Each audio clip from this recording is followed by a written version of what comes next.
পহেলা September থেকে শুরু হয়েছে মাসব্যাপী পিসিওএস সচেতনতা মাস। আমরা প্রতি বছরের ন্যায় দেখছি সচেতনতামূলক কার্যক্রম ব্যাপকভাবে শুরু হয়েছে, চিকিৎসকরা করছেন।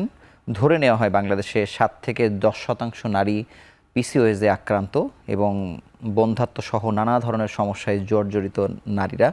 আমরা এর প্রতিরোধ নিয়ে আলোচনা করব। আরোগ্য নিকেতনের আজকের বিষয় আমরা দিয়েছি তরুণীদের ডায়াবেটিস ও পিসিওএস ক্লিনিক। এ বিষয়ে কথা বলতে বাংলাদেশ মেডিকেল বিশ্ববিদ্যালয়ের দুজন বিশেষজ্ঞ আমাদের সঙ্গে যুক্ত হয়েছেন। আমাদের সঙ্গে আছেন ডাক্তার নুসরাত সুলতানা, সহযোগী অধ্যাপক এন্ডোক্রিনোলজি বিভাগ, বাংলাদেশ মেডিকেল বিশ্ববিদ্যালয়। সঙ্গে আরও যুক্ত হয়েছেন ডাক্তার হুরজাহান বানু, সহযোগী অধ্যাপক, একই বিভাগ, একই বিশ্ববিদ্যালয়, পাশাপাশি coordinator PCOS clinic, Bangladesh medical বিশ্ববিদ্যালয়। আপনাদের দুজনকে স্বাগত জানাচ্ছি আমাদের অনুষ্ঠানে। ধন্যবাদ। আমি শুরুতেই ডাক্তার হুরজাহান বানু আপনার কাছে জানতে চাই যে আমরা মোটা দাগে বলছি 7 থেকে 10%, কিন্তু একেবারে কিশোরী থেকে অবশ্যই তারা প্রাপ্তবয়স্ক, আরও বয়সের স্ল্যাব অনুযায়ী কারা কত শতাংশ আক্রান্ত বা প্রেক্ষাপটটা কেমন পিসিওএস-এর? বাংলাদেশে এই প্রিভ্যালেন্স স্টাডিটা এমনভাবে হয় নাই যে আমরা পুরোপুরিতে সঠিকভাবে বলতে পারবো যে কত পার্সেন্ট আমাদের দেশে আক্রান্ত। তবে পৃথিবীর বিভিন্ন দেশে ভেদে এবং বিভিন্নভাবে আমরা যখন বয়স ভেদে করি, দেখা গেছে যে আমাদের পাশের দেশ ইন্ডিয়াতে ওদের একটা স্টাডি আছে যেখানে ওরা বলেছে 18% কিশোরী। আমাদের দেশে কিশোরীদের মধ্যে আমরা ওভাবে প্রিভ্যালেন্স স্টাডি করি নাই, সুতরাং আসল শতাংশ বা পার্সেন্টেজ বলতে পারছি না। আমাদের দেশে গত বছর আমরা একটা পার্সেন্টেজ করেছি যেখানে আমাদের প্রায় 7% ওভারঅল, মানে ধরো 11 থেকে 35 বছর বয়সের মধ্যে ওভারঅল আমাদের 7% মানুষ পিসিওএসে আক্রান্ত। আচ্ছা, মানে কখনো কখনো শোনা যায় যে কোনো কোনো বয়সে 18, 23 আসলে বা পৃথিবীর বিভিন্ন দেশ ভেদে তো আসলে বেশি। বাংলাদেশ হিসেবে আমাদের প্রায় 7 থেকে 10 বয়স ভেদে। হ্যাঁ, আর যদি বাইরের কান্ট্রি বলো, ওই মিডল ইস্ট কান্ট্রিগুলো বা অস্ট্রেলিয়ার যে আশেপাশের দেশগুলো, এইখানে সবচেয়ে বেশি প্রিভ্যালেন্সটা। ডাক্তার নুসরাত সুলতান আপনার কাছে জানতে চাই যে আমরা আজকে বিষয় দিয়েছি তরুণীদের ডায়াবেটিস। আমরা শুনছি যে একেবারে শিশু যার ডায়াবেটিস নিয়েই পৃথিবীতে আসছে, সেক্ষেত্রে ধরেই নেওয়া যায় যে তরুণীদের ডায়াবেটিসটা অন্তত বেশি। আমি পিসিওএসে যাবার আগেই মানে তরুণ এবং তরুণীদের ডায়াবেটিসের পরিসংখ্যানটা জানতে চাই এবং বোধহয় আপনার এই বিষয়ে গবেষণা আছে, সেটি যদি পরিষ্কার করেন। ধন্যবাদ, সুন্দর একটি প্রশ্ন। আসলে ডায়াবেটিসে তো নানান রকম প্রকারভেদ আছে। আমি মূলত যেটা আলোকপাত করতে চাই টাইপ 2 ডায়াবেটিস, যেটা আমাদের লাইফস্টাইলের সাথে খুব বেশি জড়িত। আমাদের যেটা আগে ধারণা ছিল টাইপ 2 ডায়াবেটিস মানে হচ্ছে বয়স 40 হয়ে যাবে, আমার ডায়াবেটিস হতে পারে বংশে যদি ডায়াবেটিস হিস্ট্রি থাকে। বাট দুঃখজনকভাবে এখন দেখা যাচ্ছে যে 10 বছর বয়স থেকে বা বয়সন্ধির বয়স থেকে আমাদের অল্প বয়সী তরুণ তরুণীরা ডায়াবেটিসে আক্রান্ত হয়ে যাচ্ছে। এবং এটার যদি আমি পরিসংখ্যান বলি, আমি যদি ওয়ার্ল্ড ওয়াইজ বলি 7 থেকে 8%, তা কিন্তু কম নয়। এবং আমাদের দেশে আসলে প্রিভ্যালেন্স স্টাডি যেটা বলে সঠিকভাবে সারা দেশে মানে পরিসংখ্যানটা খুঁজে বের করে আনা, ক্ষেত্রেই তো নাই, একটা ক্যান্সারের ক্ষেত্রে তো আমরা একদম অ্যাকিউরেট না থাকলেও আমাদের মানে বিশ্ববিদ্যালয়ে আমাদের একটি ক্লিনিক আছে, সেই ক্লিনিকের আন্ডারে আমাদের যিনি স্যার আছেন প্রফেসর এম.এ. হাসানাত স্যার, ওনার তত্ত্বাবধানে একটা কমিউনিটি সার্ভে হয়েছিল লাস্ট ইয়ারে। আমরা 8টি ডিভিশনে গিয়েছিলাম, সেখান থেকে আমরা যেই পরিসংখ্যান বা ডেটাটা বা তথ্যটা আমরা সংগ্রহ করতে পেরেছি 5 থেকে 6% তারা সম্পূর্ণরূপে ডায়াবেটিসে আক্রান্ত। আর প্রি ডায়াবেটিস বা ডায়াবেটিস হওয়ার ঝুঁকি বা পূর্ব অবস্থা এরকম আক্রান্ত আমরা পেয়েছি 18%-র মতো। কিন্তু এটা কোন ধরনের ডায়াবেটিস আমরা টাইপিং যদিও করি নাই, বাট ক্লিনিক্যালি বা অ্যাপারেন্টলি মনে হয় যে এটা টাইপ 2 বা যেটা জীবনযাত্রার সাথে মোস্টলি রিলেটেড। অন্য কারণও আছে, সেই ডায়াবেটিসটার মূলত ভুগছে আমাদের তরুণ তরুণীরা। কিন্তু তরুণীদের প্রসঙ্গ যদি একেবারে আলাদা করে বলি, মানে এই তরুণীদের সাথে পিসিওএস এর সম্পর্ক কীরকম সেটি আপনার কাছে জানবো। আমি ডাক্তার হুরজাহান বানু আপনার কাছে জানতে চাই যে আমরা বিষয় এটিও দিয়েছি যে পিসিওএস ক্লিনিক, এই ক্লিনিক কি শুধু বাংলাদেশ মেডিকেল বিশ্ববিদ্যালয়ে আছে নাকি অন্য কোথাও আছে? এটা আমাদের বাংলাদেশ মেডিকেল বিশ্ববিদ্যালয়ে আমাদের ডিপার্টমেন্টে তো আছেই, আর অন্যান্য কোনো মেডিকেল কলেজে থাকতে পারে। I am not sure about that. Dhaka medical কলেজে বোধহয় নেই, আমি শুনিনি। তবে কোনো কোনো গাইনোকোলজি ডিপার্টমেন্টে থাকতে পারে। আচ্ছা, কিন্তু আপনারা প্রতিষ্ঠা পেল কবে, কেমন কাজ হয়, কি পরিমাণ রোগী এটা দেখেন? আমাদের আমি নুসরাতের কথার সাথেই বলবো যে আমাদের এম এ হাসানাত স্যারের আন্ডারেই আমরা এই দুটো ক্লিনিক শুরু করেছি। এটা আমাদেরটা শুরু হয়েছে প্রায় 2012 সালের দিকে, অনেকদিন, হ্যাঁ। এক যুগ। জাস্ট আমাদের ডিপার্টমেন্ট হওয়ার পরপরই শুরু হয়েছে। আর আমাদের সেই সময় থেকেই বিভিন্ন কাজ হচ্ছে পলিসিস্টিক ওভারি সিনড্রোমের ওপর। মানে কাজ কেমন হচ্ছে বা কি পরিমাণ রোগী আসছে, তাদের ভেতরে আপনারা কি দেখছেন? আচ্ছা, আসে তো সব ধরনের সব বয়সের পেশেন্টই আমাদের কাছে আসেন। বেশিরভাগই পেশেন্টরা আমাদের কাছে আসেন তার মাসিকের সমস্যা নিয়ে বা মেনস্ট্রুয়াল সাইকেলের সমস্যা নিয়ে। কেউ আসছে যে আমাদের তার মুখের অনেক বেশি অবাঞ্ছিত লোম হচ্ছে, কেউ আসে যে তার নিঃসন্তান দম্পতি, তাদের কেউ হয়তো বলেছে যে না পিসিওএস ক্লিনিকে যাও, সেখানে ট্রিটমেন্ট হতে পারে।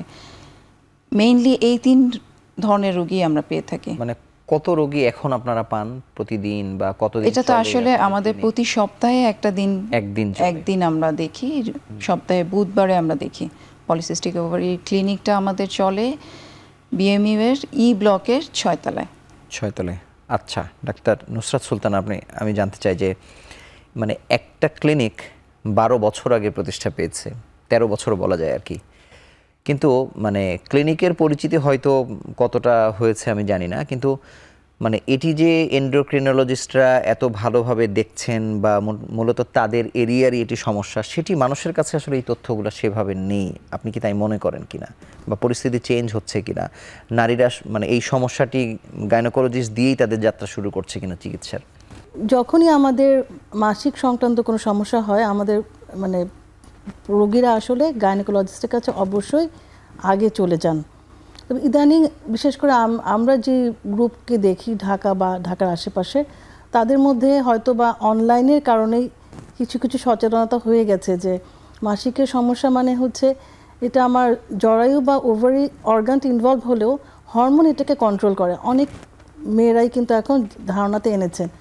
আরেকটা হচ্ছে মাসিকের পাশাপাশি অবাঞ্ছিত লোম, যেটা নিয়ে আসলে প্রথমে ডার্মাটোলজিস্টের কাছে যাওয়ার কথা, কিন্তু লোমটা হচ্ছে আসলে পুরুষ হরমোনের প্রভাবে। এই ধারণাটাও কিন্তু কারো কারোর মধ্যে আছে, যে কারণে হরমোনের ডাক্তারদের কাছে আসছে। আরেকটা জিনিস হচ্ছে আমাদের যারা কলিগ আছেন, ডার্মাটোলজিস্ট বলি, গাইনোকোলজিস্ট বলি, আমাদের সাথে কিন্তু এখন একটা মানে সমন্বয় করা আমাদের ভিউজ নিয়ে, বা আমার পেশেন্ট যখন আমি পিসিওএস ট্রিট করছি, ফার্টিলিটি দরকার, আমি যেমন আমার কলিগ গাইনোকোলজিস্টের কাছে পাঠাচ্ছি, আমার গাইনির কলিগও কিন্তু যখন উনি দেখছেন যে হরমোন বেশ ভারসাম্যহীন হয়ে গেছে, উনিও কিন্তু আমার কাছে পাঠাচ্ছেন। তো সময়ের সাথে সাথে অনেক কিছু চেঞ্জ হচ্ছে। তারপরও যদি প্রাথমিকভাবে বলি, পেশেন্টরা কিন্তু মূলত গাইনি ডক্টরদের কাছে আগে যাচ্ছে, বা সাথে সাথে ওনাদের কিছু প্রবলেম থাকে, যেমন আমার কাছে বারবারই ডায়াবেটিসের প্রসঙ্গটা চলে আসে। পিসিওএস এবং ডায়াবেটিস দুটো এত ইন্টার রিলেটেড, কারণ দুটোরই আসলে মাদার ফ্যাক্টর হচ্ছে স্থূলতা বা ওজনের আমি আধিক্য। সেই জায়গাতে আরো বিস্তারিত আসবো, কিন্তু আমি যেটি জানতে চাচ্ছি যে যারা যাচ্ছেন গাইনোকোলজিস্টের কাছে, মানে উনি কতটুকু সমাধান সেখানে পাবেন? মানে একটা তো কোঅর্ডিনেশন তো অবশ্যই আপনাদের মধ্যে আছে, বা কোন সময় আসলে উনি আর এটা রাখতে পারবেন না, হয়তো আপনার কাছে গেলেই মানে এন্ডোক্রিনোলজিস্টের কাছে গেলে তিনি মূলত ভালো সমাধানটি পাবেন? আসলে শুরুতে পিসিওএস এর যে বেসিক প্রবলেম, যে হরমোনাল ইমব্যালেন্স এবং এটার যে সূত্রপাত, সেটা আসলে শুরুতে এন্ডোক্রিনোলজিস্টরাই ভালোভাবে ডিল করেন। তবে পিসিওএস এর কিন্তু অ্যাকচুয়াল কারণ কিন্তু আমরা এখনও জানি না, এখনও কিন্তু ওয়ার্ল্ড ওয়াইড বের হয়নি। মোস্টলি আমরা সিমটোম্যাটিক ট্রিটমেন্ট দিই এবং কিছু হরমোনের ভারসাম্য কারেকশনের জন্য আমরা কিছু ওষুধ দিই। শুরুতে আসলে এন্ডোক্রিনোলজিস্টরাই হরমোনের ইমব্যালেন্সগুলো নিয়ে কাজ করবেন। পরবর্তীতে অবশ্যই গাইনোকোলজিস্টের সাপোর্ট লাগবে। এটা আমি যোগ করি। প্লিজ। আসলে এন্ডোক্রাইনোলজিস্ট তো আসলে বাংলাদেশে একটা নিউ কনসেপ্ট। হরমোন বিশেষজ্ঞ তুমি আমরা আসলে বাইরে, ঢাকার বাইরে পাওয়াটা পেশেন্টদের জন্য একটু এখন অনেক আলোচনার সাথে প্রাসঙ্গিক হচ্ছে। এখন যদিও আমাদের অনেক হরমোন বিশেষজ্ঞ সারা বাংলাদেশে সব জায়গায় আছে, কিন্তু মানে আমি বলবো জনগণ জানতো না যে হরমোন বিশেষজ্ঞ নামে আলাদা করে বিশেষজ্ঞ আছেন। বরং আপনারা ডায়াবেটিস বিশেষজ্ঞ হিসেবে বেশি পরিচিত। আমরা ডায়াবেটিস বিশেষজ্ঞ হিসেবে বেশি পরিচিত, এবং হরমোন বিশেষজ্ঞ যে এমন অ্যাভেলেবল হতে পারে, সেটাই সেই কনসেপ্টটা গত 10 বছর ধরে হয়তো হচ্ছে, যার জন্য প্রথম থেকেই মানুষজনের মানসিক ইয়েটা ছিল যে মাসিকের সমস্যা, সুতরাং আমাকে গাইনোকোলজিস্টের কাছে যেতে হবে, এটা একটা কারণ। কিন্তু এই বডিতে আপনাদের ক্লিনিকে শুধু কি আপনারাই আছেন নাকি এই ক্লিনিকে associated এখন অন্যরাও পর্যন্ত আছে? আমরাই আছি, এখনো আমরা আসলে কোলাবোরেটিভ কোনো কিছু করতে কিন্তু পারি সেটা হওয়া উচিত কিনা? হ্যাঁ, এটা হলে তো খুবই ভালো কারণ হয়, একই বিশ্ববিদ্যালয়ে চাইলেই তো কোলাবোরেট করা যায়। অবশ্যই করা যায়। এটা আসলে আরেকটু বড় থিঙ্কিং করাটা উচিত আমাদেরও। তাহলে হচ্ছে আমাদের যে পেশেন্টগুলো নিঃসন্তান দম্পতি আসেন তাদের জন্য ট্রিটমেন্টটা আরো সহজ হয়। কারণ হচ্ছে যে আপনারা যখন দেখা শুরু করছেন, যিনি বন্ধ্যাত্বের সমস্যা নিয়ে আসছেন, মানে সেখানে পুরো বডি একসাথে, যেমন ঢাকা মেডিকেলে যদি আমরা দেখি যে একটা শিশুদের ক্যান্সারের ক্ষেত্রে প্রতি সোমবার করে তার একটা সলিড টিউমার বোর্ড করছেন, তার মানে একটা রোগীকে খুবই ভালোভাবে ইভ্যালুয়েট করে তারপরে কোথায় যাবে না যাবে সেটি মনে হয় পিসিওস তো যেহেতু 12 বছর আগে একটি কনসেপ্ট আপনারা ক্লিনিক করেছেন, এটি করা যেতেই পারে। ডাক্তার নুসরাত সুলতানা, যে কথা আপনি বারবার বলতে চাচ্ছেন আমরা শোনার অপেক্ষায় আছি, তরুণীদের ডায়াবেটিসের সাথে পিসিওএস এর সম্পর্ক, মানে এই সম্পর্কটা কেমন, কতটা ওতপ্রোত? আচ্ছা, প্রথমে যদি আমি পরিসংখ্যানটা বলি, যাদের পিসিওএস আছে তাদের দেখা যায় 10% পেশেন্টের ফ্র্যাঙ্ক ডায়াবেটিস থাকে। আর যদি প্রি ডায়াবেটিস বলি সংখ্যাটা আরও বেশি, প্রায় 30%। আসলে পিসিওএসের যে বেসিক প্রবলেম, ওজনের আধিক্য বা স্থূলতা, ওবেসিটি, যেখান থেকে আসলে আমাদের ইনসুলিন রেজিস্ট্যান্স হয় এবং পরবর্তীতে বাকি হরমোনাল প্রবলেমগুলো শুরু হয়, এই ইনসুলিন রেজিস্ট্যান্সই কিন্তু আমার টাইপ 2 ডায়াবেটিসের জন্য দায়ী। সো যদি আমি রিস্ক ফ্যাক্টর বলি, আমার পিসিওএসের জন্য ওবেসিটি বা স্থূলতা একটা important risk factor, one of the important, এবং আমার অল্প বয়সে ডায়াবেটিসের জন্যও কিন্তু তাই। সো এইভাবে আমরা যদি চিন্তা করি যে আমরা দুটো প্রবলেমকে কিন্তু শুরুতে একটা আসপেক্ট দিয়ে বা একটা জিনিসকে টার্গেট করে, মানে ওজন কমানোকে টার্গেট করে আমরা অ্যাপ্রোচ করতে পারি। কিন্তু আমি জানতে চাই যে একজন কিশোরী যখন পিসিওএস এর সমস্যা আক্রান্ত এবং একটু বেশি বয়সের 30-এর পরে 40-এর পরে, রিস্ক তো ওই কিশোরীর জন্য আসলে বেশি তুলনামূলকভাবে, তার যেহেতু সন্তান প্রসব সহ বন্ধ্যাত্ব সহ নানা ধরনের জটিলতার ইস্যু আছে। কিন্তু যারা পরবর্তীতে আক্রান্ত হচ্ছেন, এটিও হতে পারে কিনা যে ঠিক আছে আমি 40-এর পরে আক্রান্ত হলাম, 30-এর পরে, সেটির ঝুঁকি কি? আসলে পিসিওএস কিন্তু একটা লাইফ লং প্রবলেম, এটা আসলে আমরা কিওর করতে পারি না। এবং আমার যে ঝুঁকিটা বা কমপ্লিকেশনটা এক একটা বয়সে এক একটা জিনিস আমাদের জন্য জরুরি হয়ে যায়। যেমন অল্প বয়সে ওজন প্লাস অবাঞ্ছিত লোম, তারপরে অনিয়মিত মাসিক, এবং একটা সময় আসে হচ্ছে আমাদের ফার্টিলিটি বা বন্ধ্যাত্ব বিষয়ক ব্যাপারটা। কিন্তু যখন বয়সটা বেশি হয়ে যায় তখন কিন্তু জিনিসটা আরও কি বলবো আমি, লাইফ থ্রেটনিং হয়ে যায়। যেমন বয়স যখন বেশি হয়ে যায় আমাদের পরবর্তীতে হার্ট ডিজিজের রোগ, এটা ঝুঁকি বেড়ে যায়। কারণ দেখা যায় পিসিওএসের পেশেন্টদের ডায়াবেটিস এবং হাইপারটেনশন বা ব্লাড প্রেশার দুটো হওয়ারই ঝুঁকি বেশি। আচ্ছা, আরেকটা জিনিস আছে যেটা, যদি কেউ দীর্ঘ সময় অনিয়মিত মাসিকে ভোগেন, তার কিন্তু আমাদের জরায়ু বা ইউটেরাসের যে একটা লেয়ার থাকে এন্ডোমেট্রিয়াম, ওটা ঠিক হয়ে যায়, পরবর্তীতে এন্ডোমেট্রিয়াল ক্যান্সারের ঝুঁকিও কিন্তু বাড়ে। সো এটা মানে হচ্ছে যে প্রথম ফেজ, মানে কিশোরী যদি আক্রান্ত হয় সেখানে হয়তো বন্ধ্যাত্ব বা অন্যান্য জটিলতা হতে পারে, কিন্তু পরের ফেজে যারা আক্রান্ত হচ্ছেন তারা মৃত্যু ঝুঁকিতে পড়ে যাচ্ছেন, এই তো ব্যাপার। মানে আলটিমেটলি হচ্ছে ডায়াবেটিস, হাইপারটেনশন এবং অ্যাজ এ কনসিকুয়েন্স হার্ট ডিজিজের ঝুঁকি বাড়বে, যেটা তো আসলে আমাদের কখনোই কাম্য না। সো প্রথম থেকে আমাদেরকে সচেতন থাকতে হবে। শুধু যে আমি মেনস্ট্রুয়েশন রেগুলার করব, ফার্টিলিটি মেনটেন করব তা না, আমার মেটাবলিক হেলথ মানে ওয়েট, ডায়াবেটিস, ব্লাড প্রেশার, তিনটাকে খুব সুন্দরভাবে নিয়ন্ত্রণ করতে হবে। ধন্যবাদ। ডাক্তার হুরজাহান বানু, আপনার কাছে জানবো যে যেসব কিশোরী বা তরুণী যারা ওবেজ, তাদের আসলে পেছনের ফ্যাক্টরগুলো কি কি, মানে কি কারণে আসলে কি কারণে হচ্ছে, এই পুরোপুরি যে আমরা সব কারণগুলো জানতে পেরেছি তেমন নয়। কারণ এখনও পলিসিস্টিক ওভারি সিনড্রোম বলি আমরা, কিন্তু সিনড্রোম তখনই বলি যখন আমরা যেই ডিজিজের কোনো কারণ জানতে পারিনি। তবে কারণ যেগুলো আমরা সাসপেক্টেড কারণগুলো আছে, তার মধ্যে আছে জিনগত কারণ, বংশগতি যদি বংশ পরম্পরায় থাকে, অথবা তোমার এনভায়রনমেন্টাল কিছু কারণ, যেগুলোর মধ্যে আছে আমাদের কিছু এনভায়রনমেন্টাল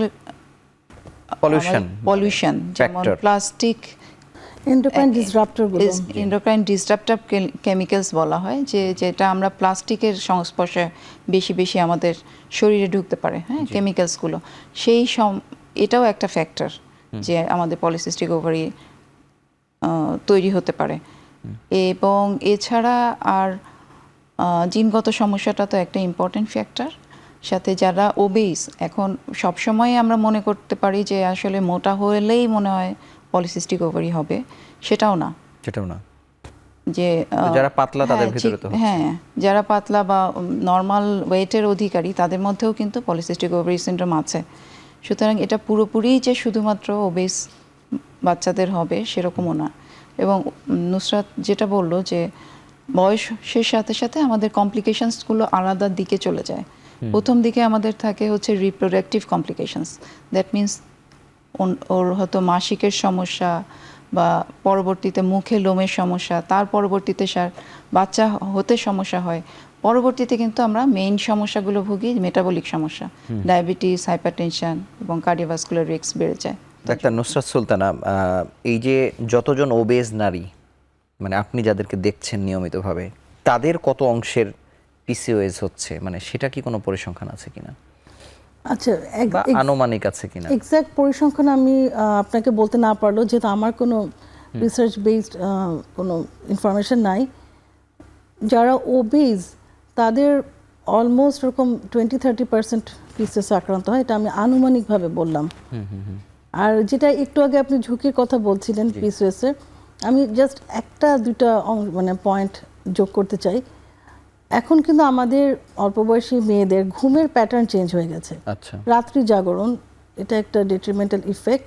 আর হচ্ছে প্লাস্টিকের কন্টেনারে খাবার, যেটা আজ থেকে 20 বছর আগে ছিল না। ভাত সবকিছু প্লাস্টিকে কিছু ম্যাটেরিয়াল থাকে, বিসফেনল, থ্যালেট, এটা মোটামুটি প্রমাণিত যে পিসিওএস এর সাথে খুবই সম্পর্কিত।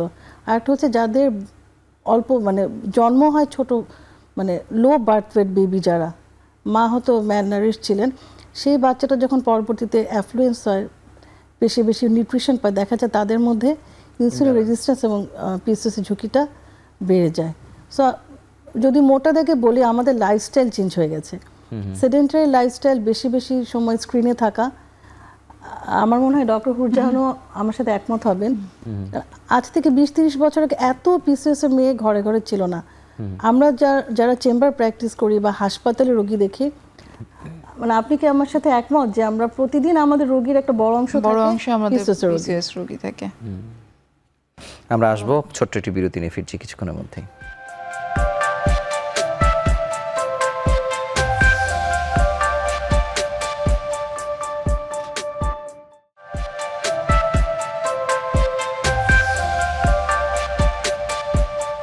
ডাক্তার হুরজাহান বানু, ঘুমের প্রসঙ্গটি এসেছে পিসিওএস এর কারণে, যেটি বলা হয় যে সাউন্ড স্লিপ কত ঘন্টা বা কোন সময় থেকে শুরু, মানে ওইটির নিয়ম কানুনটা আরেকবার একটু আমাদের দর্শকদের বলে দেন। আচ্ছা, ঘুমের সমস্যাটা আমাদের পিসিওএস পেশেন্টদের মধ্যে অনেক বেশি দেখা যায়। যে ছোট বাচ্চা মেয়ে 12 বছর, সে সারা রাত ঘুমাচ্ছে না। কারণ কি? সে হয়তো প্রথম দিকে স্ক্রিনের তার বেশি ছিল, যে সে মোবাইল দেখছে, টিভি দেখছে। একটা সময় পর পর দেখা যায় যে তার ইনঅ্যাক্টিভিটি এত বেশি থাকে যে সারা রাত সে ঘুমাচ্ছে না। এই সারা রাত না ঘুমানোর কারণে আমাদের হরমোনগুলো আসলে রাতেবেলা কিছু সিক্রেশন হয়, আবার কিছু আছে যে হরমোনগুলো সকালবেলা সিক্রেশন হয়। ঘুমের সাথে এই হরমোনাল যে সিক্রেশন, এটার খুব বড় একটা সম্পর্ক আছে। কিন্তু সকালেরটা তো তাহলে মানুষ পাচ্ছে না, যদি আমি সারা রাত না ঘুমাই তাহলে ওটা অল্টারেশন হয়ে যায়। যেটা সকালে সিক্রেশন হওয়ার কথা, সেটা হয়তো যে সে যখন ঘুম থেকে উঠবে তখন হতে পারে। আবার নিয়মিত এটা চললে ওই পুরো সাইকেল চেঞ্জ হয়ে যায়, পুরোপুরি সাইকেল। তার মানে ঘুমের টাইমে সিক্রেশন আর মানে হওয়ার সুযোগ পাচ্ছে না, বায়োলজিক্যাল ক্লক কনফিউজ, পুরোপুরি বায়োলজিক্যাল ক্লকটা চেঞ্জ হয়ে যায়। মেলাটোনিন বলো, আমাদের কর্টিসল হরমোন, এই সব হরমোনের সাথে একটা বড় সম্পর্ক আছে। এটা কি কোনোভাবে কোনো পরীক্ষা দিয়ে বের করা যায়? আমি যদি জানতে চাই। এটা আমাদের পরবর্তী একটা স্টাডি আমরা শুরু করছি ইনশাআল্লাহ। সেখানে ইনশাআল্লাহ আমরা এই স্টাডি একটা জিনিস, কিন্তু আমি কি কোনো পরীক্ষার মাধ্যমে আমি ওই মানে সাইকেলের ভিতরে আছি কিনা, এটা ব্রেক হয়েছে কিনা, এটি জানার কোনো পথ আছে কিনা? হ্যাঁ, এটা যদি আমরা কারোর সকাল এবং বিকালের হরমোনাল চেঞ্জটা দেখতে চাই, তার সকালের হরমোন টেস্ট করলাম, তার বিকালের হরমোন টেস্ট করলাম, তাহলে বের করা সম্ভব। আমি এখন মানে ঘুমানোর মানে আইডিয়াল ঘুমানো অন্তত পক্ষে 8 ঘন্টা, বিশেষ করে কিশোর কিশোরীদের জন্য মিনিমাম 8 থেকে 10 ঘন্টা, একটু বয়স হয়ে গেলে 8 ঘন্টা হতে পারে। আচ্ছা, কিন্তু এবং আমরা এটা অবশ্যই মানে 11টা থেকে 12টায় শুরু হতে হবে, যেটা আমরা বেশিরভাগ মানুষই আজকাল খুব লেটে ঘুমাই। এটা এটা একটা এই হরমোনাল ইন্টারাপশন বা অল্টারেশন করে। আপনাদেরই একজন চিকিৎসক, বাংলাদেশের একজন স্বনামধন্য সার্জন, আমরা শুনে আসছি তিনি 15 বছর ধরে সার্জারি শুরুই করছেন রাত 11টা থেকে ফজর পর্যন্ত শেষ করছেন, তারপরে বাড়ি যাচ্ছেন, এটা তার রুটিন। অনেক ক্ষতিগ্রস্ত হবারই তো কথা নিয়ম অনুযায়ী, কিন্তু এটি কি ওই আপনারা যে সাইকেলের কথা বলছেন সেটি কি অন্য কোনোভাবে অ্যাডজাস্ট হয়ে গেছে? ব্যাপারটা কি এরকম? ব্যাখ্যা কি এটার ব্যাখ্যা আমি বলবো যে আসলে অবশ্যই তার অল্টারেশন অফ হরমোনাল সিক্রেশন হয়, এবং এই অল্টারেশনের জন্য কার্ডিওভাস্কুলার রিস্ক তার বেড়ে যায়। আমাদের অবশ্যই বেড়ে যাওয়ারই কথা। এবং মানে এটা তো আমার মুখের কথা না, এটা হচ্ছে এটা রিসার্চেই প্রমাণিত। এবং আসলে আমি জানি না তুমি আমরা কার কথা বলছি, না না এখানে ব্যক্তি শোনা আর কি, আমি বলছি আর কি। তবে যারাই এটা করেন এদের হচ্ছে তার মানে এই যে আমি রাত 11টা থেকে 8 ঘন্টার যে নিয়ম, মানে সেটার মধ্যেই থাকতে হবে, এটা অল্টারনেটিভলি কোনোভাবে অ্যাডজাস্ট হওয়ার কিছু নাই? অল্টারনেটিভ নিয়ে অ্যাডজাস্ট হওয়ার কিছু নাই। কিছু এই বিষয়ে আপনি কিছু বলতে চান? আচ্ছা, এটা হচ্ছে যদি স্লিপ প্যাটার্নটা আমার অল্টার্ড হয়, আমার সার্কাডিয়ান রিদম হরমোনের অল্টার হয়ে যাবে। আমাদের বডি কী চায়, সবসময় যা কিছু আমরা অ্যাবডমিনালিটি দিই তার সাথে অ্যাডজাস্ট করার চেষ্টা করে। দূষণের সাথে হচ্ছে না আমরা অ্যাডজাস্ট, কিন্তু at the cost of some harm, মানে তাদের আসলে দেখা যায় পরবর্তীতে হৃদরোগের ঝুঁকি বা কার্ডিয়াক কমপ্লিকেশনগুলো বেড়ে যায়। আর যদি ঘুমের কথা বলি, আসলে আদর্শ কি? আদর্শ হচ্ছে রাত 9টা থেকে ভোর 3টা পর্যন্ত বেস্ট ঘুম, বাট যেটা আসলে অসম্ভব আমাদের জীবনযাত্রায়। 9টা থেকে এক সময় কিন্তু হতো, এটা কিন্তু আসলে বৈজ্ঞানিকভাবে এটাই হচ্ছে আদর্শ সময়। আমরা যেটা করতে পারি, রাত 12টা যেন কখনো আমরা টাচ না করি, 11টার মধ্যে ঘুমিয়ে যাওয়া। এবং সকালবেলা যখন মানে আফটার সানরাইজ আমরা যতই ঘুমাই ততই কিন্তু শরীরের জন্য খারাপ। সূর্য উঠে আসলে আমাদেরকে কর্মক্ষম বা আমাদের কাজ শুরু করার জন্য।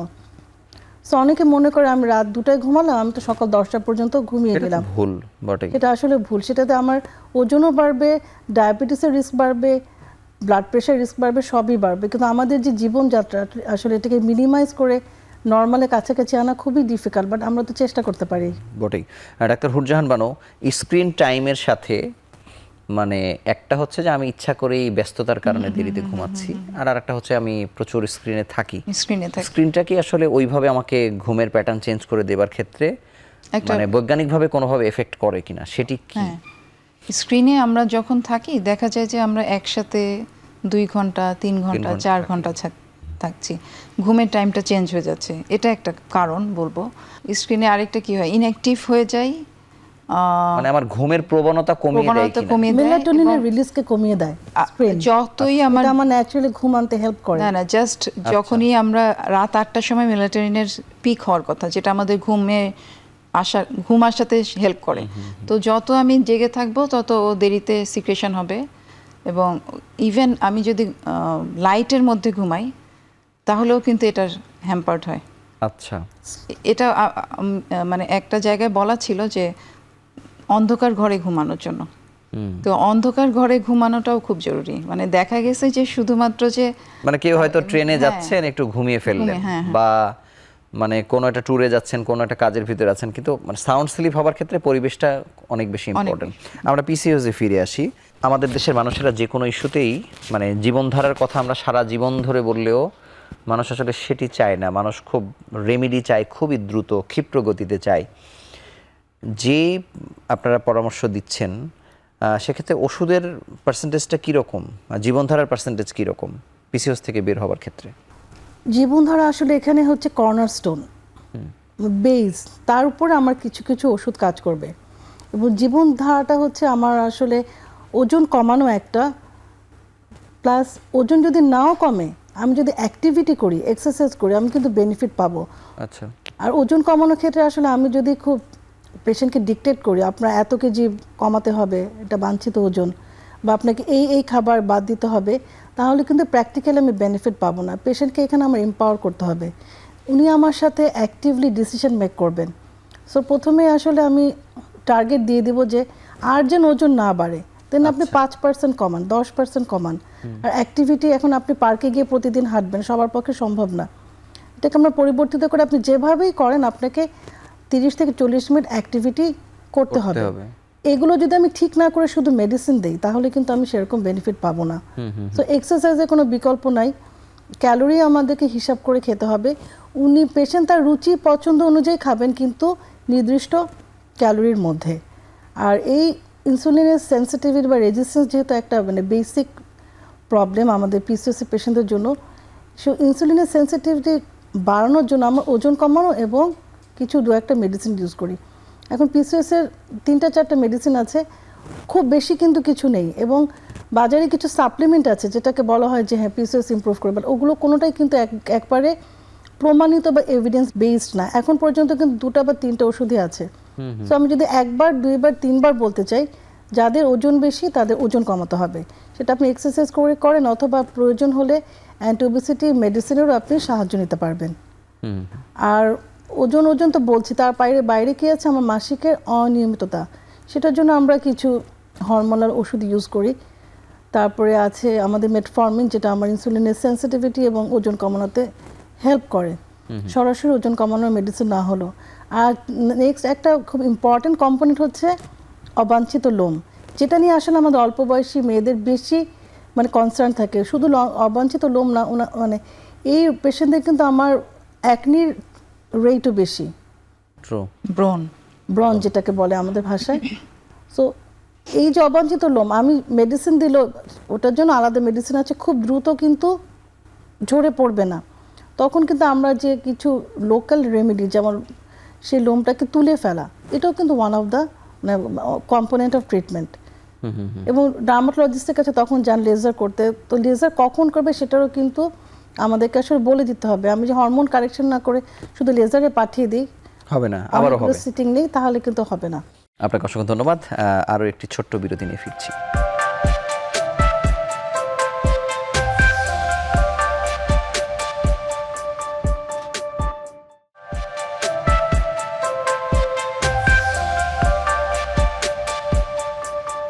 ডাক্তার হুরজাহান বানু, আপনি বিরতির আগে একটু যোগ দিতে চাচ্ছেন, ডাক্তার নুসরাত সুলতানার সঙ্গে যোগ দিতে চাচ্ছিলেন, যদি যোগ দেন। আমাদের দেশে মেয়েদের একটা ভুল ধারণা আছে যে আমরা এখানে মেইন ট্রিটমেন্ট দিই ওসিপি, দ্যাট মিনস পিল, আমরা যেটা জন্ম নিয়ন্ত্রণ পিল, সেটাই কিন্তু পলিসিস্টিক ওভারি সিনড্রোমের পেশেন্টদের ক্ষেত্রে মেইন ট্রিটমেন্ট হিসেবে দেওয়া হয়। তো আমাদের দেশের বাবা মায়েদের এবং মেয়েদের সবারই একটা ভুল ধারণা আছে যে ওসিপি খেলে মনে হয় আর বাচ্চা হবে না। আচ্ছা, হ্যাঁ, এই ভুল ধারণাটুকু আমি বলতে চাচ্ছিলাম। আরেকটা যে মানে পিল কিভাবে কার্যকরী, পিলটা আসলে আমাদের হরমোনাল যে ইমব্যালেন্সটা থাকে সেইটাকে কারেকশন করে। আচ্ছা, সেই কারেকশনের মাধ্যমে তার মাসিকটা নিয়মিত হয়ে যায় এবং সাথে সাথে তার টেস্টোস্টেরন হরমোনটা কমে যায়। এটাই হচ্ছে মেইন থিম।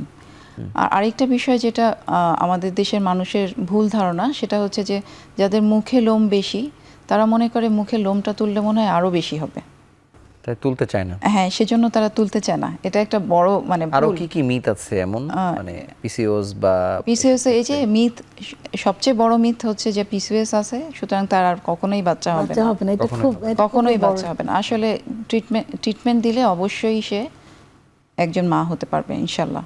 আর বেশিরভাগ ক্ষেত্রেই মা হতে পারেন, মানে খুবই রেয়ার যে আমাদের পেশেন্টরা, মানে সেটার জন্য তার আইভিএফ পর্যন্ত যাওয়া লাগে না, খুব সহজেই হতে পারেন। এবং এটার ইম্পর্টেন্ট বিষয় হচ্ছে যে যত আর্লি ট্রিটমেন্ট শুরু করে সে তত ভালো থাকে।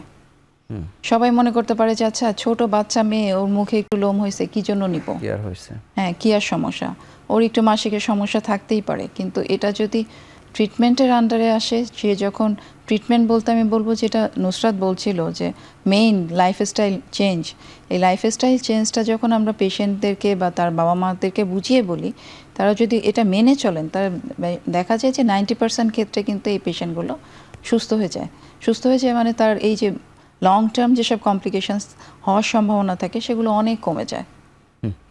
ডাক্তার নুসরাত সুলতানা, আমরা আসলে ওবেসিটি নিয়ে কথা বলছি কারণ এটি একটি অনেক বড় ফ্যাক্টর হয়ে গেছে।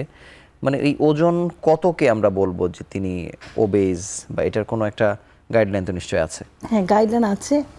আমরা হচ্ছে বিএমআই বলতে হচ্ছে বডি মাস ইন্ডেক্স, যে আমার উচ্চতা তুলনায় আমার ওজন কত, এরকম একটা ক্যালকুলেশন আছে। আমি যদি এশিয়ানদের বলি, এশিয়ানদের হিসাবটা আবার আলাদা, যে আমার সেই বিএমআই যদি 23-এর বেশি হয় তাহলে আমার অতিরিক্ত ওজন বা ওভারওয়েট, 25-এর বেশি হলে আমি হচ্ছে ওবিস বা স্থূলতায় ভুগছি। এটা আমরা উচ্চতার ওজন দিয়ে একটা ক্যালকুলেশন করে বের করি। বাট একটা গুরুত্বপূর্ণ বিষয় হচ্ছে বিএমআই কিন্তু নির্ভর করে আমার হাড্ডির ওজন কত, সেটাও কিন্তু আমার কাউন্টে চলে আসবে। সো এখন বলা হয় যে আসলে আমার বডি মাস ইন্ডেক্সের চেয়ে বেশি আমার ওয়েস্ট সার্কামফারেন্স কত, এটা ইম্পর্টেন্ট। কোমরের মাপটা। কোমরের মাপটা। So West line is the life line, এরকম একটা কথা কিন্তু আছে। তারপর হচ্ছে মানে ওয়েস্ট হিপ রেশিও, মানে আমরা হিপের তুলনায় ওয়েস্টটা কতটুকু চওড়া, আচ্ছা, বা ওয়েস্ট হাইট রেশিও, আমার হাইটের তুলনায় আমার ওয়েস্ট কতটুকু চওড়া। মানে এটা যে আপনারা যেমন বলছেন, মানে যারা ওষুধ নিচ্ছে, চিকিৎসকদের কাছে যাচ্ছে, মানে এত দূর পর্যন্ত কি আসলে ক্যালকুলেশন করে কিনা, নাকি জাস্ট ওজনটা দেখে বলে দেয় কি অবস্থা? আমরা আসলে হাইট ওয়েট নিয়ে বিএমআইটা কমনলি ক্যালকুলেট করি। আর আমাদের আইডিয়ালি হচ্ছে অবশ্যই ওয়েস্টটা মাপা উচিত, এবং মাপা হয় না যে তা না, বিএমআইটা বের করা হয়। কারণ যখনই আমরা ওবেসিটি ট্রিটমেন্ট দেবো চিন্তা করি, এই ক্যালকুলেশনগুলো দেখেই কিন্তু আমরা আসলে সিলেক্ট করি যে আমার কোন পেশেন্টকে আমি শুধুমাত্র লাইফস্টাইলে রাখবো, কাকে আমি লাইফস্টাইলের পাশাপাশি ফার্মাকোথেরাপি বা ঔষধ দিব। আচ্ছা, কিন্তু মানে এখানে যাদেরকে আপনি ওবেস দেখছেন তাদের ওজনের আধিক্য যেটি আছে, মানে এটা কত দূর পর্যন্ত? 5 KG, 10 KG, 15 KG, 20 20 KG, KG, 25 KG, 30 KG, over? obese, 40-50 KG over. মানে এটা হচ্ছে গ্রেড 3 না, বা মানে সিভিয়ার অতিরিক্ত 40-50 কেজি তাই বলছেন? যার ওজন হওয়া উচিত হয়তো 50 কেজি, তিনি হয়তো 80 কেজি হয়ে আছেন। ইয়াংদের মধ্যে আমরা 110-15 সেটাও পাই। 100 কেজির উপরে আচ্ছা, পেশেন্ট এখন আমি পাচ্ছি। একটু আসি যে এই যে ওজন কমানোর জন্য তো নানান ধরনের টনিক ব্যবহার হচ্ছে, ব্যবসা হচ্ছে, লাইফস্টাইল মডিফিকেশনের নামে নানান রকম খাবার দাবার দেয়া হচ্ছে। এখানে আইডিয়াল নিয়মটা কি, বা কি অপপ্রচার বা কি ভুল করছে, বা কি অর্থের অপচয় হচ্ছে এখানে? আচ্ছা, প্রথমে যদি আমি ভুল বা অর্থের অপচয় বলি, যে নানান ধরনের আসলে বিজ্ঞাপন হয় যে আপনি এটা খেলে এতদিনে, মানে 1 মাসের মধ্যে আপনার এত কেজি ওজন কমে যাবে, 20 কেজি ওজন কমে যাবে। এগুলো আসলে মুখরোচক কিছু প্রচারণাই। ওজন কমানোর আসলে শর্টকাট ওয়ে ব্যবহার আমরা করতে মানা করি। কারণ আরেকটা ইম্পর্টেন্ট জিনিস হচ্ছে, আমি আজকে ওজন কমালাম কিন্তু আমার রিগেইন হয়ে যাবে। ওজনটা আমার এমনভাবে কমাতে হবে যেন এটা আমি সাস্টেইন করতে পারি। সো আমার ডায়েটটা ওভাবে করেই ঠিক করতে হবে যে ডায়েটটা আমার সেই রোগিনী মেনটেন করে যেতে পারবেন। এটা একটা ইম্পর্টেন্ট জিনিস। আর হচ্ছে ওজন কমানোর জন্য আসলে টার্গেট ফিক্স করতে হয়। আপনারা কি কোনো ওষুধ দেন ওজন কমানোর জন্য? হ্যাঁ, ওজন কমানোর মানে আমরা এখন বেশ মানে কি বলবো, যে ফরচুনের যে কিছু কিছু মেডিসিন এখন আমাদের বাজারে এসছে, বা রিসার্চ মলিকিউলগুলো, যেগুলো ওজন কমানোর জন্য আসলেই কার্যকরী। আচ্ছা, যেটা আমাদের আজ থেকে 3 থেকে 5 বছর আগে হয়তো ছিল না। কতদিনের ডোজ বা কেমন, মানে এটি একটু ওষুধ? যদি আমি সরাসরি ওষুধে চলে যাই, আমরা আগে সিলেক্ট করে দেবো কি ওষুধ আমার কোন রোগী পাবেন, এবং ওজন কমানোর ওষুধগুলো গবেষণালব্ধ যে জ্ঞান আমাদের আছে, আনফর্চুনেটলি এগুলোকে বলা হয় যে কন্টিনিউ করতে হবে। যেদিন আমি বন্ধ করে দিব আমার বেনিফিট চলে যাবে। বাট ওষুধগুলোর একটা সুবিধা কি, আমাদের অ্যাপেটাইট কমিয়ে দেয় এবং একটা হেলদি রেগুলার লাইফস্টাইলের মধ্যে নিয়ে আসে। পরবর্তীতে পেশেন্টকে সেইভাবে মোটিভেট করতে হয়। পেশেন্ট যদি মোটিভেটেড থাকেন যে ওই মেডিসিন নেওয়া অবস্থায় আমি যেভাবে খাচ্ছিলাম ওই রুটিনটা আমি মেনটেন করে যাব, তাহলে মোটামুটি ওয়েট মেনটেন করা যায়। কিন্তু এই যে টার্গেট, আমি ডাক্তার হুরজাহান বানু আপনার কাছে জানতে চাই যে যাদেরকে আপনারা যে টার্গেট দেন, ওষুধও দিচ্ছেন, মানে এটা কতদিনে কার্যকরী হয়? 6 মাস? আচ্ছা, 1 বছর? টার্গেট বিষয়টা হচ্ছে যে আমার পেশেন্ট যদি 90 কেজি হয়, তার হয়তো বাঞ্ছিত ওজন ছিল 50 কেজি। প্রথম টার্গেট দিতে হবে যে তুমি Gain যেন 1 না মাসের মধ্যে আর যেন না বাড়ে। আচ্ছা, প্রথম টার্গেটটা হয় আমাদের যে 1 মাসের মধ্যে আপনি আর 1 কেজি ওজনও বাড়াবেন না। এটা হচ্ছে আমাদের প্রথম টার্গেট। আমি যদি বলি আমি 20 কেজি ওজন আপনি 3 মাসের মধ্যে কমিয়ে আসেন, পেশেন্ট যেমন পারে না এবং সে হতাশাগ্রস্ত হয়ে যায়। হতাশা কিন্তু আরও বেশি ওজন বাড়িয়ে দেয়। সুতরাং আমাদের পরবর্তীতে বলতে হবে যে আপনি এখন 3 থেকে 5 কেজি আগামী 3 মাসের মধ্যে কমাবেন। এই টার্গেটটা তাকে যদি নিয়ে আমি যাওয়া। স্লোলি যাই তাহলে পেশেন্টের ক্ষেত্রে খুব সহজ হয়। কিন্তু উল্টো হয় আর কি, মানে একসাথে কমানো এই আমাদের দেশে বিভিন্ন জায়গায় তো আমরা দেখি যে মানে এই ধরনের হ্যাজার্ড নিয়ে আপনাদের কাছে আসে তো? হ্যাঁ, অবশ্যই। মানে একটা এক্সাম্পল। বিশেষ করে অনেকেই ওজন কমানোর জন্য এমন কোনো ওষুধ দিয়ে থাকেন যেটা তার জন্য খুবই ক্ষতিকর। স্টেরয়েড ইউজ হয় যদিও বেশিরভাগ ক্ষেত্রে মানুষ মোটা হওয়ার জন্য স্টেরয়েড ইউজ করেন, কিন্তু কিছু কিছু ক্ষেত্রে আমরা এরকমও পেয়েছি তাকে বলা হয়েছে যে স্টেরয়েডের বিভিন্ন রকম সিরাপ বা ওরকম দেওয়া হয়েছে যে এটা খেলে আপনি ওজন কমে যাবে, এবং সেগুলোর দামও অনেক বেশি হয়। অনেক বেশি হয়। আপনাকে ধন্যবাদ। আমরা শেষ বিরতি নিয়ে আলোচনায় ফিরছি আবার।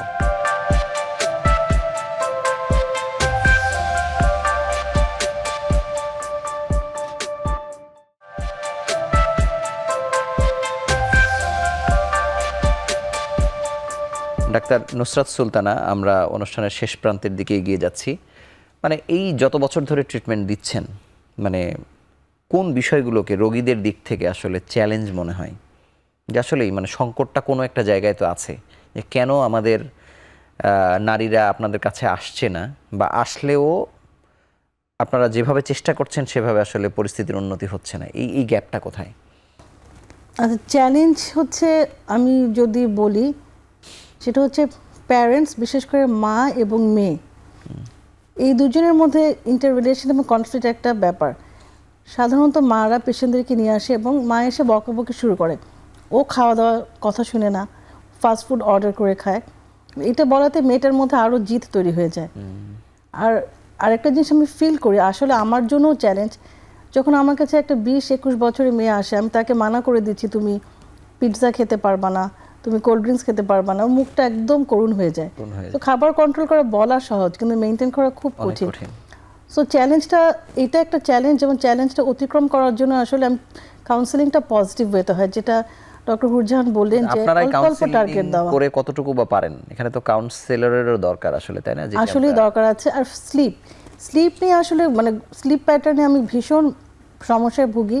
কেন জানি আজকাল ছেলে মেয়েদের যত রাত বাড়ে ওরা এনার্জেটিক হয়, ওরা সকালবেলা ঘুমায়, এবং অনলাইনে অনেক ক্লাস আছে, সকালবেলা সবার কাজও থাকে না। তো ঘুমের প্যাটার্ন এবং খাওয়ার প্যাটার্ন, এই দুটো আসলেই চ্যালেঞ্জিং। ওষুধ কিন্তু মোটামুটি তারা খেতে পছন্দ করে, উইথ ফিউ এক্সেপশন। ওরা চায় শর্টকাট, একটু মেডিসিন দেবেন আমি ভালো হয়ে যাব। ধন্যবাদ।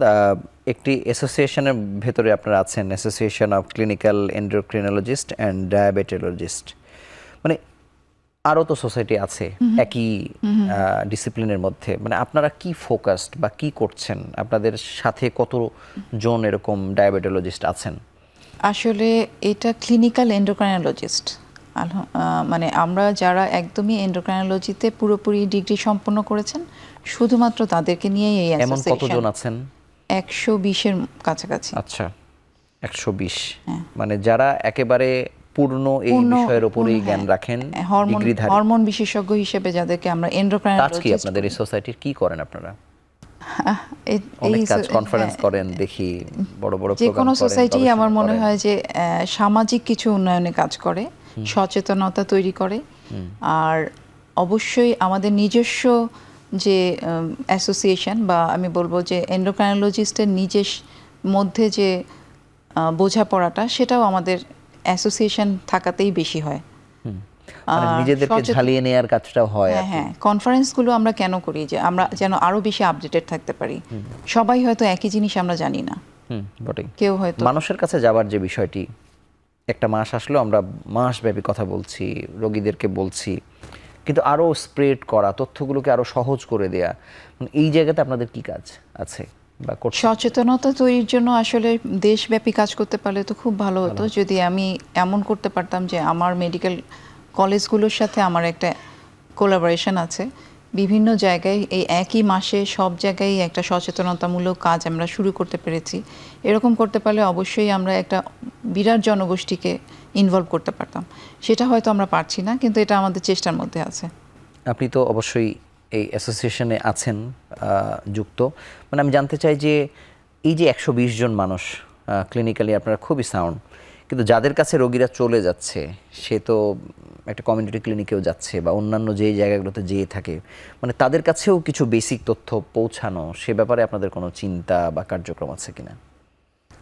ধন্যবাদ। আসলে আমাদের যে অ্যাসোসিয়েশন আছে, আমরা সায়েন্টিফিক আপগ্রেডেশন, সোশ্যাল অ্যাওয়ারনেস, এটার পাশাপাশি আমরা আরও কিছু কাজ করে থাকি। তার মধ্যে এই যে গণসংযোগ অ্যারাউন্ড দ্য কান্ট্রি, আমাদের কিন্তু রিজিওনাল কনফারেন্স হয়, আমরা প্রতিটা ডিভিশনে বা জেলাতে যাওয়ার চেষ্টা করি এবং আমাদের যে ইউনিভার্সিটি থেকে পাশ করে গেছে তারা মোটামুটি সবাই আমাদের সাথে যুক্ত। সো আমরা ছোট ছোট জায়গা ধরে, সাপোজ কেউ কুমিল্লাতে আছে, কেউ খুলনাতে আছে, লোকাল কিন্তু আমরা প্রোগ্রাম করি। আর বিভিন্ন যে আমাদের দিবসগুলো থাকে তখন আমরা অ্যাওয়ারনেসের জন্য বিভিন্ন লিফলেট তৈরি করি, পোস্টারিং করি।